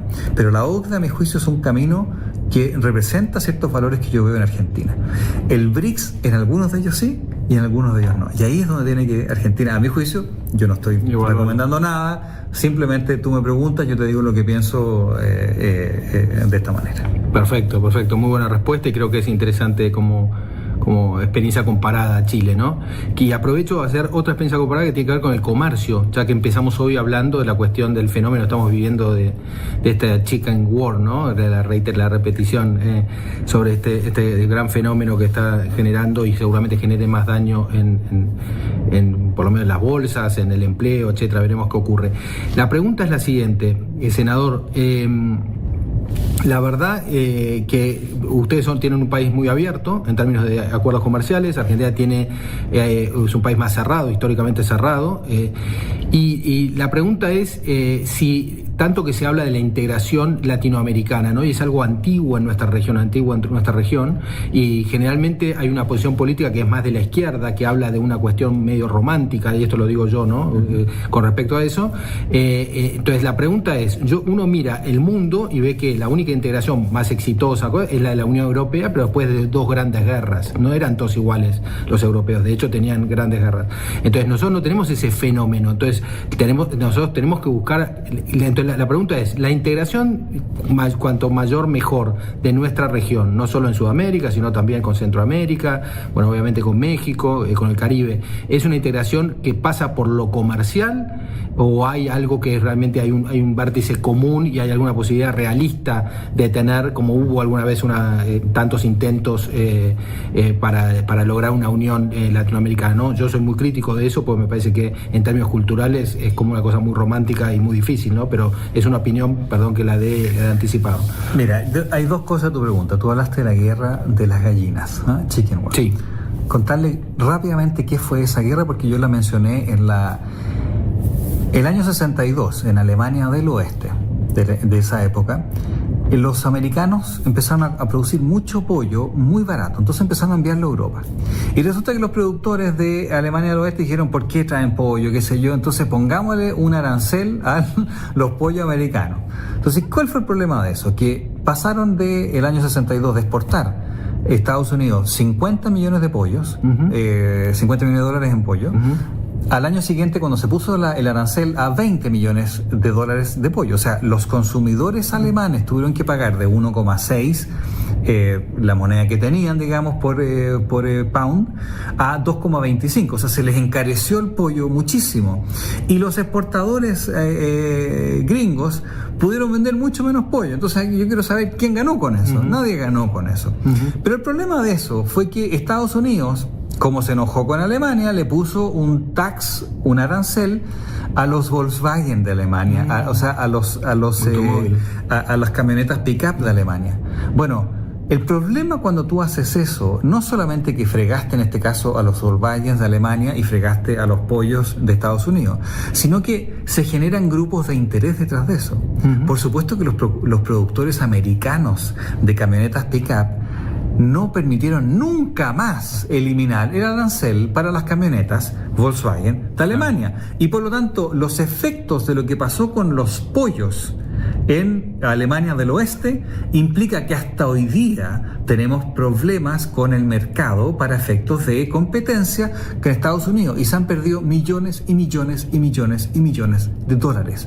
Entonces, cuando tú pones un arancel, el problema que tienes es que puede quedarse por mucho tiempo, pero además afectas una relación. Ustedes comprenderán que para Alemania del Oeste de la época y para Alemania de hoy día, que no le permitan o que le pongan trabas esto ha ido cambiando obviamente, pero pongámoslo en el contexto de 40 años, 50 años, que no le a su Volkswagen, el auto del pueblo alemán, ¿no es cierto? Obviamente que eso afecta a las relaciones. Sin duda. Sin duda. Entonces, las relaciones de los países tienen, por una parte, la comunidad de valores, de principios, pero también tienen un interés comercial. Y efectivamente, una de las cosas que pasa en Latinoamérica, si bien tenemos muchos valores y principios que son similares, no todos, pero tenemos un problema de políticas públicas que es completamente distinto. Entonces, Chile es el país del mundo, más el país de Latinoamérica y del mundo, con más tratados de libre comercio. Nosotros somos los que tenemos los aranceles más bajos en todo el mundo. Pero eso no lo puede decir Brasil, no lo puede decir México, tampoco lo puede decir Argentina, aunque hay vientos de cambio, obviamente. Pero si yo le digo a Brasil, oiga, yo quiero entrar con mis productos, digamos, sin arancel, los productores internos de Brasil van a decir, oiga, no, pues yo quiero asegurarme. El problema de eso es que tiene costos. Y como en el caso de las lavadoras que le decía con el impuesto que puso Estados Unidos, el costo es que se produjeron 1.800 trabajos, 1.800, pero se perdieron 1,5 billones de dólares. O sea, cada trabajo le costó a Estados Unidos a los consumidores $840.000. O sea, un desastre. Claro, uno puede ir a mostrar los trabajos, pero son estos comparado con el costo. Y por eso es que la integración en este caso tiene algunas dificultades. Pero más allá de eso, es la parte comercial. Obviamente, un continente que ha visto en 50 años 2 guerras mundiales en que murieron millones de personas, tenían un incentivo tan fuerte que les permitió lograrlo. Yo creo que Latinoamérica tiene que integrarse mucho más. No sé si estamos en condiciones de hacer una moneda común o simplemente bajar las barreras, tener un problema de migración que no se puede arreglar. Nosotros tenemos un problema también de inmigración, no sé cómo está Argentina, pero un problema de inmigración completamente descontrolada que ha hecho que en Chile la situación económica, de salud, de educación empeore mucho. Entonces hay que avanzar en integración, obviamente, pero hay que hacerlo de manera razonable para que no pierdas en el camino el impulso que tenías cuando querías buenamente integrarte lo más posible. Y Chile y Argentina creo que tenemos que avanzar en integrarnos lo más posible. Perfecto, sí, sin duda, sin duda. Muchísimas gracias, podríamos hablar muchísimo más, senador.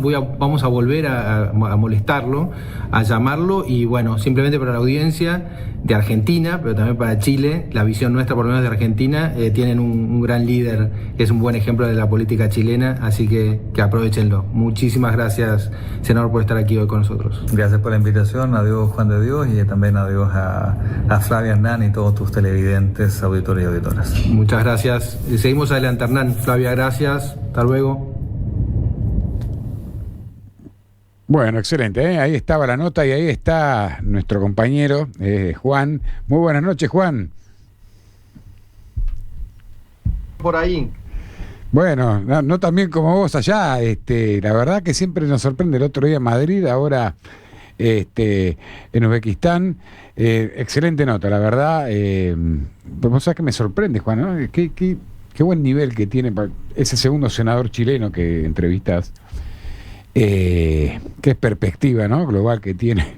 Y uno los escucha, no sé los nuestros cómo serán cuando los entrevista alguien de afuera, pero tienen una perspectiva de cómo está el mundo y cómo va el mundo, y me gustó mucho la última frase que, cuando vos le preguntaste, la última frase del senador cuando dijo avanzar en integración, pero de manera responsable. Así que bueno, excelente nota, Juan. Contanos un poquito qué estás haciendo por allá.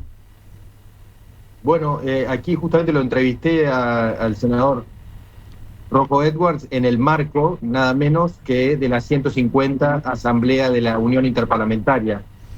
Imagínate, hicieron 150 asambleas en 136 años, ¿no?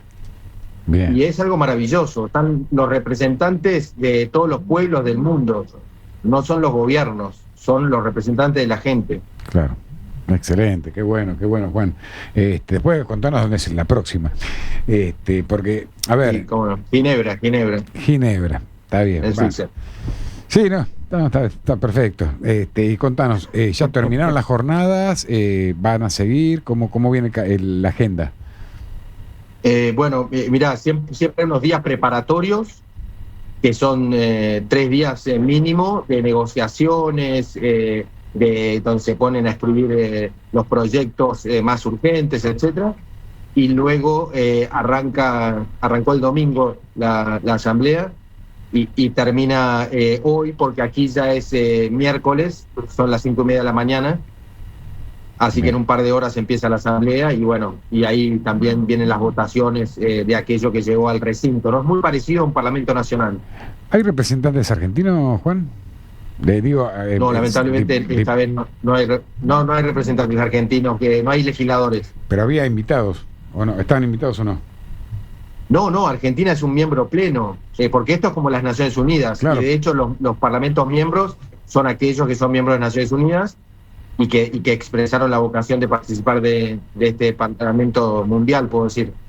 Pero por distintas razones el liderazgo de ambas cámaras decidió no mandar legisladores. Bien. ¿Y hasta cuándo te quedas allá?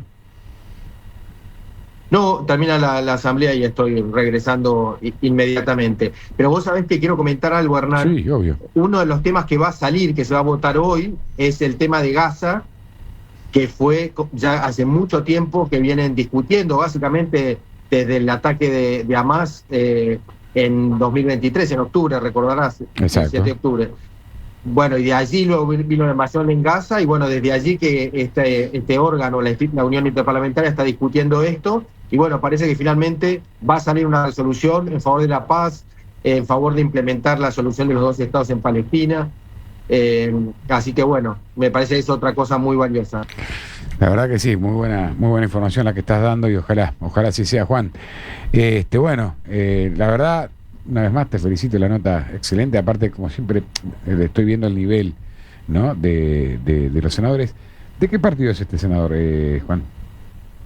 Mira, este senador se separa del partido tradicional de la derecha y entre nosotros tiene un perfil estilo muy a favor de la libertad, yo diría, no quiero compararlo, pero estilo Javier Milei, pero bueno, un poco más moderado, así que no sería exactamente Javier Milei, pero bueno, sí, es claramente, digamos, es el futuro es básicamente el futuro de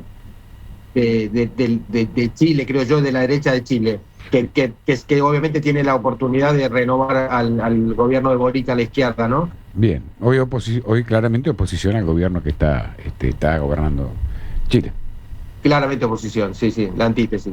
Exactamente, Juan. Bueno, Juan, desde ya te digo la verdad, como siempre, excelente nota. Ahora le tenemos que dar paso a una nota que tengo que hacer la entrevista, ¿no? Que Flavia Morales hoy tampoco pudo estar presente porque está en la ciudad de Paraná.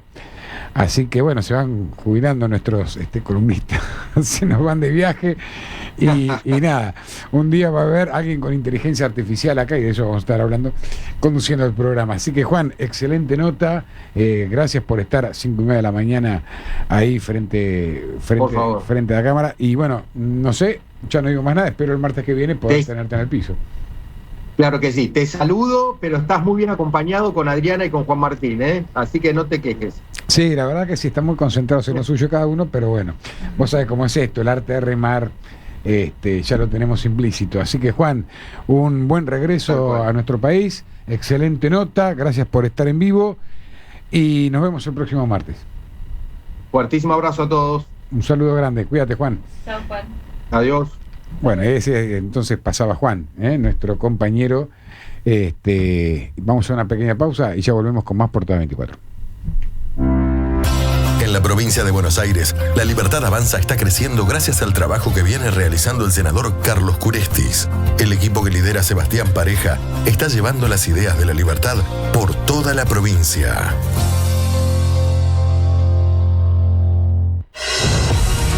Más seguridad, menos burocracia, más trabajo, menos excusas. Juan Martín, legislador de la provincia de Río Negro.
35 minutos pasaron ya de las 9 de la noche. Esto es Portada 24, es Sónica Más. Recuerda, estamos en vivo hasta las 10. Y si no nos puedes seguir en vivo, en nuestro canal de YouTube, @Portada 24, puedes ver todas las notas y toda la información de la realidad en primera plana. Bien, y ya vamos con nuestra próxima entrevista. En este caso, con, a ver, ya la tenemos en línea, a Karina, Karina Lyon, doctora en educación, especialista en formación de formadores, coautora del libro Experimentar con Inteligencia Artificial, nota para educadores. Alertas. Muy buenas noches, Karina. Hola, buenas noches. ¿Se escucha bien? Se escucha perfecto, Karina, y te vemos también. Muchísimas gracias por estar en Portada 24. A ustedes. Bueno, hoy estoy reemplazando a nuestra amiga, a Flavia Morales, que está trabajando en Paraná, y nada, y con gusto te dije que sí, que por supuesto queremos hacer de esta nota y que nos cuentes un poquito sobre este libro en la cual vos sos coautora, tengo entendido. Y la primera pregunta, Karina, es ¿cómo fue el proceso de colaboración con Bettina Lippenhost para escribir este libro? ¿Cómo combinaron sus enfoques y perspectivas sobre inteligencia artificial y educación? Bueno, fue un punto interesante porque Bettina es documentalista, investigadora, viene de letras y yo vengo de educación, y la idea era combinarnos y escribir juntas, escribir a cuatro manos, que no siempre es sencillo. Y el libro logra un registro interesante entre lo académico y la divulgación, trae películas, trae anécdotas, y eso lo aporta más Bettina, y yo aporto más quizás la vinculación con la educación, con los aprendizajes, con la enseñanza, y hay toda una parte del libro que es de entrenamiento, que es para perderle el miedo a la inteligencia artificial y para animarse a usarla, animarse a entender de qué se trata. Bien, Karina, ¿y qué estrategias sugieren para los educadores, para que se mantengan los educadores actualizados frente a estos rápidos avances tecnológicos? Bueno, nosotras siempre estamos capturando esas tendencias porque hoy no se puede enseñar sin comprender los escenarios tecnológicos y también las tendencias que nos marca la tecnología, pero no solamente para usarla sin un pensamiento crítico, sino lo que acá estamos trabajando mucho con este libro es la idea de perderle el miedo, entender qué es un algoritmo, entender cómo se construye un modelo, un patrón.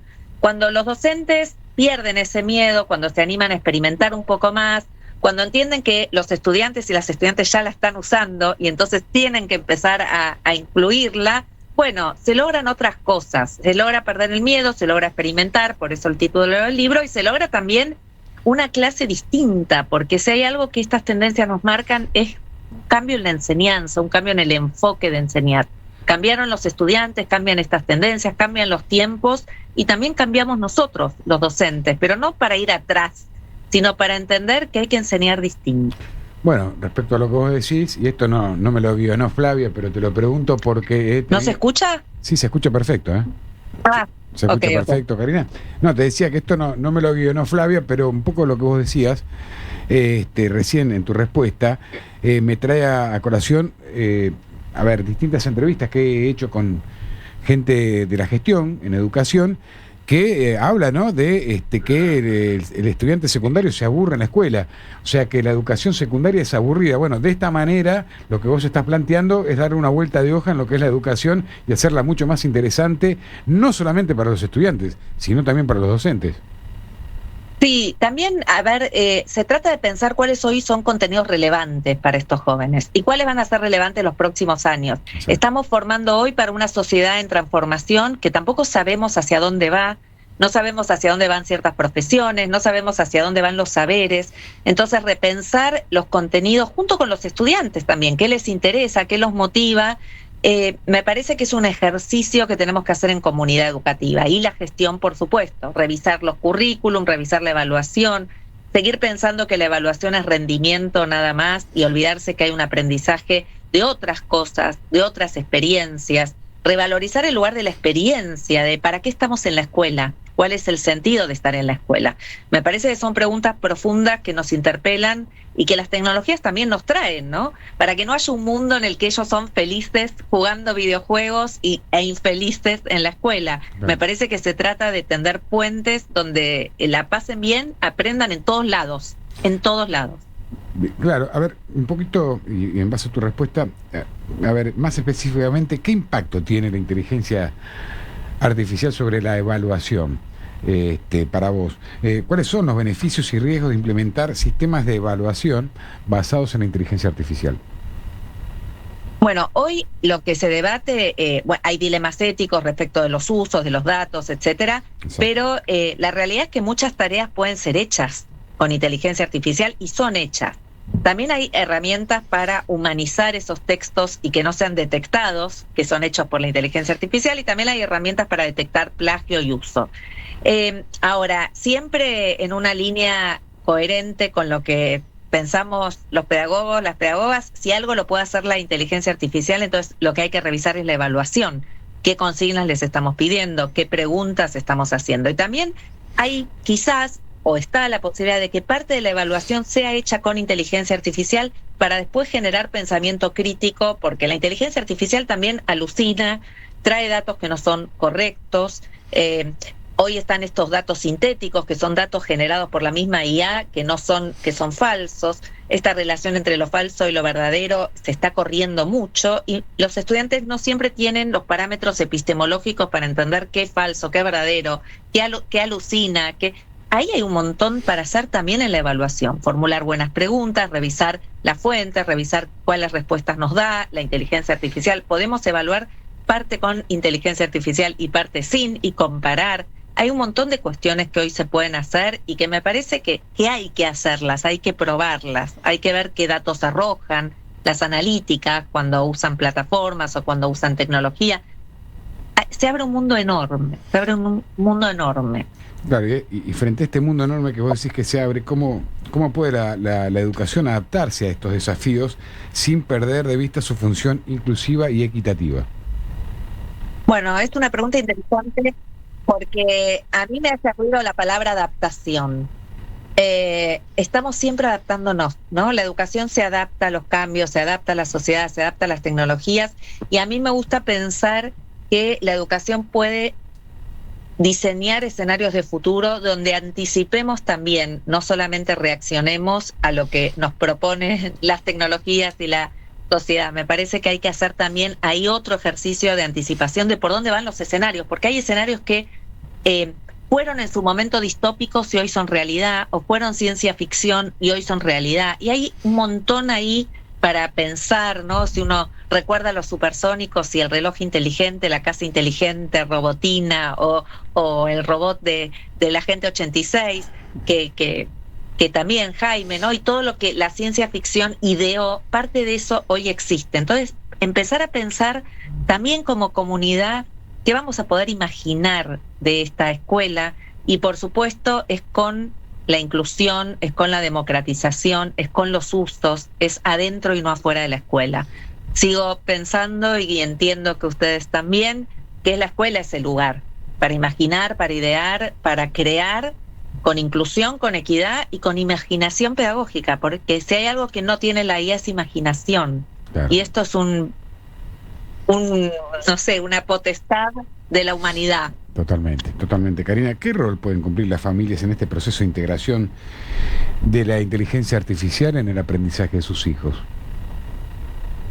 Creo que hoy las familias tienen un rol importante. Se ven las series, ¿no?, que hoy presentan también como esos lazos en los que las familias no se meten en ciertos espacios, ¿no?, como en adolescencia. Bueno, ¿cuál es el rol que presentan también una escuela casi disfuncional, ¿no?, de relaciones disfuncionales? Me parece que lo mejor que pueden hacer las familias es estar presentes, compartir, escuchar, también experimentar, no enojarse porque usan la inteligencia artificial, porque en realidad, ¿por qué no la usarían si la inteligencia artificial está?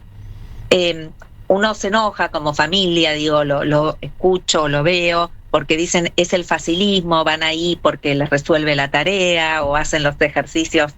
Bueno, si eso es facilismo, pensemos cómo lo complejizamos, cómo generamos una una generación que tenga más tolerancia a la frustración, que no sea tan inmediata, que escuche, que dialogue. ¿Cómo dialogamos? ¿Cómo recuperamos el diálogo? Tengo 3 hijos, ¿no? Y me pregunto todo el tiempo esto de cómo puedo dialogar cuando se encierran, cuando están ensimismados o cuando tienen ese ultramundo digital en el que uno no ingresa, porque cada vez que ingresa se van. Y esto es parte de lo que vivimos en la escuela y como familias. Me parece que son desafíos que tenemos y que tenemos que tomar el guante. Yo digo, no nos podemos quedar sin hacer nada, porque tenemos una responsabilidad, porque somos adultos y tenemos una responsabilidad.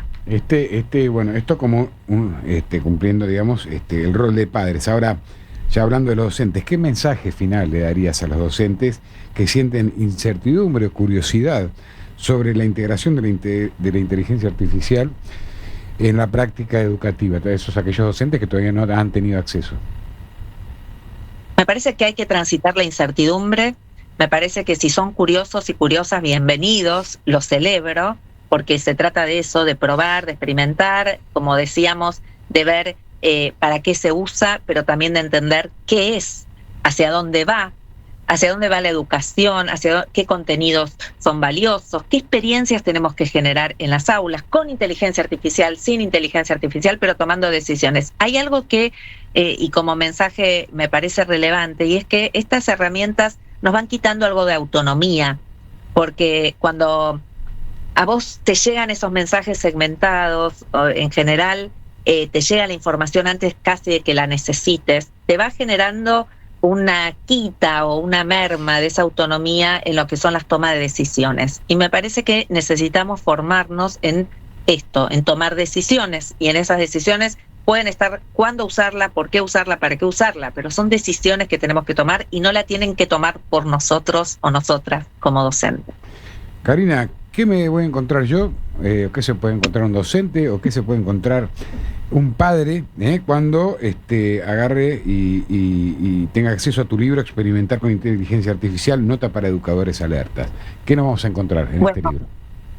Ojalá se les abra una ventana a imaginar, a crear, a discutir, a pensar, a reflexionar. El libro trae preguntas, algunas las responde, otras no. Aborda los mitos en relación con la inteligencia artificial, esto del reemplazo docente, aborda el tema de los sesgos, qué son los sesgos. O sea, hay toda una parte conceptual y hay toda una parte de ejercicios lúdicos, porque invitamos a jugar un poco, a divertirse un poco con la inteligencia artificial. ¿Qué pasa cuando uno le pone un meme? Por ejemplo, los que usamos de Julio Iglesias, que siempre vienen, ¿no? Viene Julio y invadimos todo de memes de Julio. Bueno, ¿entiende un meme? ¿Por qué no lo entiende?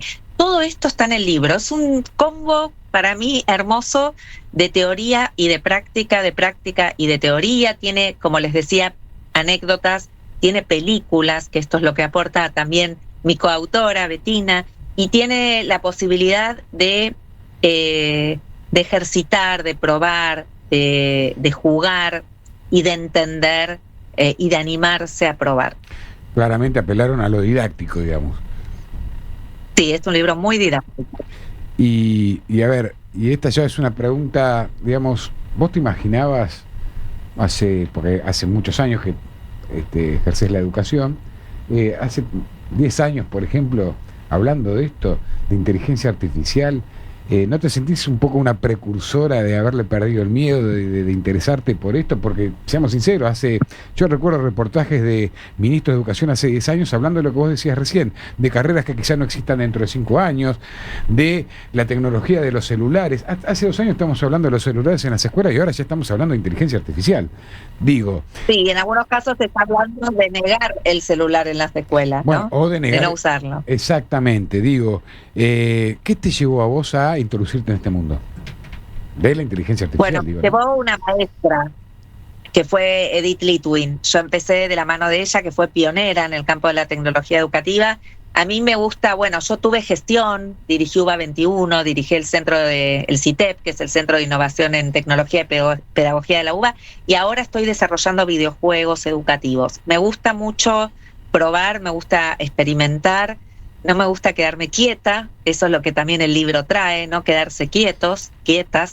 Y me formé con ella muy joven, ahora estoy más cerca de la jubilación, pero empecé muy joven y me gustó siempre la tecnología, me llevo bien con la tecnología, entiendo los ceros y unos, no me traicionan, Está bien. son fieles.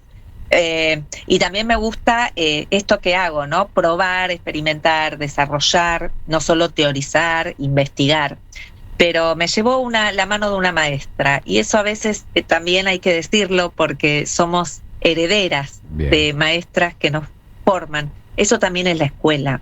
La escuela no es solamente la tecnología, el espacio, la carcasa, son las vivencias, son los maestros y las maestras a los que les debemos un montón de cosas, ¿no? Y me parece que cuando uno como maestro o maestra logra transmitir el deseo de aprender, el deseo de probar y el deseo de imaginar, está logrando muchísimo en sus estudiantes. Bueno, claramente, seguramente a través de este libro le estás devolviendo en parte todo aquello que te inculcaron los maestros y tus maestras. Espero, uno siempre espera eso. Bueno, Karina. Así es. Bueno, seguramente, y veo tu actitud, vamos a estar hablando en un tiempo, dentro de no sé cuánto, de otro libro que vayas a sacar sobre este tema o sobre otros temas que son disparadores de lo que se viene. Y la verdad que, bueno, te felicitamos acá en el programa, le agradezco a Flavia, ¿no?, habernos dado esta oportunidad. Y bueno, todos los éxitos con el libro, los éxitos en tu gestión como educadora, y esperamos poder volver a charlar con vos. Cómo no, muchísimas gracias. No, muchísimas gracias a vos, Karina, y un gran saludo desde acá de Portada 24. Muy buenas noches. Hasta Chao. luego. Bien, y así pasaba Carolina Lión. Interesante, muy interesante. La verdad, así como digo que Juan, nuestro compañero Juan de Dios, tiene en lo que es diplomacia parlamentaria siempre excelentes entrevistados, Flavia siempre nos trae innovación, que es un poco la dinámica de este programa. Estas cosas que nos salen en las portadas de los grandes medios, bueno, hay que visibilizarlas, hay que verlas. Y interesante este libro sobre inteligencia artificial. No es la primera vez que hablamos de inteligencia artificial en nuestro programa. Ya hemos tenido gente que está muy metida en ese mundo. Y bueno, evidentemente es lo que se viene y hay que apurarse a aprender, porque después será lo que se va. Y bueno, me gustó la parte de los memes de Julio Iglesias, lo didáctico de este libro. Bien, 53 minutos pasaron ya de las 9 de la noche, y es hora de empezar a despedirnos. La verdad que un programa muy dinámico, como siempre, con Mónica Frade hablándonos un poquito de lo que pasó en el Congreso, de todo el tema judicial, de su visión de lo que es el gobierno, una visión que quizá difiere de la visión de Ricardo Maero, que también estuvo hablando sobre la economía, la esperanza de la política fiscal que está llevando adelante este gobierno y que hace que tenga una mayor estabilidad y previsibilidad, para luego hablar con el senador chileno, en la entrevista que le hizo Juan de Dios, y ese concepto y esa visión global que tienen algunos representantes del país trasandino, que a veces no condice con nuestros representantes, que tienen una visión mucho más vernácula de lo que es la política, o lo que tendría que ser la política exterior argentina, para así pasar por Karina Lión, que nos habló sobre su libro, en la cual es coautora, sobre inteligencia artificial y su aplicación en las escuelas. Así que les recomiendo, si no nos pudo seguir en vivo, véanos en @porta24, a partir seguramente, y eso lo decidirá nuestra productora ejecutiva, que está muy entretenida con el celular, lo decidirá ella, que seguramente pasado mañana. No, enfóquela, ya que quede. Total, ya nos estamos despidiendo, así corta un poquito y deja descansar, se le va a sobrecalentar el celular. Bien, la verdad, un programa excelente, muy dinámico. ¿Le gustó el programa? Sí, Estuvo bien, ¿no? Sí. Bueno, y aparte, lo bueno, esto y le vamos a contar a la gente, que cuando nosotros en general terminamos las entrevistas, después las entrevistas nos escriben. Sí. Y eso es muy bueno. Tenemos un ida y vuelta muy bueno, y obviamente le vamos adelantando que este año vamos a tener, aparte de la diplomacia parlamentaria y de la tecnología, mucha política, como dijo Mónica Frade, un año repleto de elecciones. Vamos a tratar de tener los diferentes espacios, las diferentes voces, y que se puedan explayar sobre las diferentes propuestas que tienen para la gente y para hacer un país mejor, por supuesto cada uno desde su propia óptica. Bueno, y con esto estamos llegando al final. Como siempre, los agradecimientos una vez más, Emiliano Barbeiro, nuestro corresponsal, podríamos decir, en el Congreso, nos pasa todo el material y toda la información sobre el Parlamento argentino. En los controles, como siempre, Juan Martín, haciendo un gran trabajo, malabarismo. Ya le vamos a poner, hay que buscar un apodo. Bien, a Juan de Dios, que está en Uzbekistán, 6 de la mañana ya. Acá nomás. Un saludo grande, acá nomás. Con las subes se llega. A Flavia, que está en la ciudad de Paraná, trabajando. Y bueno, decirles, que también, obviamente, en la producción, y acompañando acá en el piso a Adriana Virano, en la producción ejecutiva del programa. Agradecer también a nuestros anunciantes, a la gente que confía en nosotros, a Charlie Curestis, senador provincial, a Juan Martín, legislador rionegrino, que nos apoyan en esta iniciativa, nuestra segunda temporada de Portada 24. Bien, 56 minutos pasaron de las 9 de la noche. Ya es hora de despedirse y lo vamos a esperar el próximo martes. No voy a adelantar los invitados, pero ya podríamos decir que vamos a estar hablando de educación seguramente con un invitado nuevamente, y vamos a estar hablando de la gestión en la Ciudad de Buenos Aires en nuestro próximo programa. Los esperamos. Lo esperamos a usted, al controlador, más vale que esté, no nos abandonen el próximo. Porque acá vio que abandonan todo, nuestros columnistas se van de viaje, que se quede, y bueno, les va bien. Los esperamos a todos entonces el próximo martes a las 8 de la noche en esta propuesta que es Portada 24. Les deseamos una excelente jornada, una excelente semana, y los mejores deseos. Y bueno, que si hay un paro, páselo de la manera más tranquila. Esperemos que si hay un paro que sea pacífico, que no haya violencia, como siempre decimos en este programa. Y bueno, lo mejor para todos los argentinos. Esto es Portada 24, es por Sónica Más, los martes, recordá, de 8 de la noche a 10 de la noche, la realidad en primera plana. Chau, hasta luego.